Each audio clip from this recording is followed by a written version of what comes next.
আজকে আমি তোমাদের একটা ঘরোয়া আলুর পরোটার রেসিপি বলছি। সেটাকে আমি নাম দিয়েছি মশলাদার আলুর পরোটা।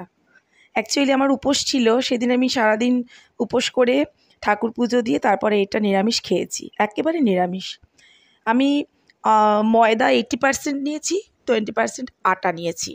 তার মধ্যে নুন, চিনি, অল্প একটু জিরের গুঁড়ো, অল্প একটু কাশ্মীরি গুঁড়ো মিশিয়েছি, আর সাদা তেল একটু বেশি দিয়েছি। তারপর ওটাকে ভালো করে মেখেছি শুকনো অবস্থায়। তারপর সেদ্ধ করা আলু ওর মধ্যে দিয়ে মেখেছি। তারপর গরম জল একটু কুসুম কুসুম দিয়ে পুরোটাকে মেখেছি। মাখার পর লেচি করেছি একটু বড় বড় সাইজের। তারপর আমি ওটাকে তেলে কড়াইয়ে ভেজেছি। আগে একটু ড্রাই করে ভেজেছি, তারপর তেলে ভেজেছি, একটু বেশি করে তেল দিয়ে আমি ভেজেছি সেদিন। বাট তোমরা যারা মনে করবে যে না এতটা তেল খাবো না, তারা আগে ভালো করে ড্রাই করে ভেজে নেবে, তারপর অল্প একটু তেল দিয়ে এপিট ওপিট করে ভেজে নেবে। অনেকেই তো স্বাস্থ্যসম্মত চিন্তা করে, সেটা করতে পারো, ওটাতেই বেশি ভালো। বাট আমি আজকে এরকমভাবে খেয়েছি, আমার ভালো লেগেছে একটু তেল দিয়ে ভেজে খাবো।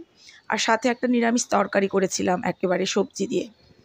তো উফ, জাস্ট দারুণ লাগলো এটা খেতে।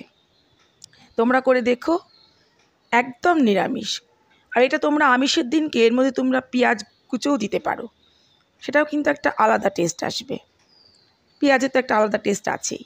আর এটার সাথে তোমরা সস নিতে পারো, তাহলেও এটা ভালো লাগবে। সস দিয়েও খেতে পারো, জাস্ট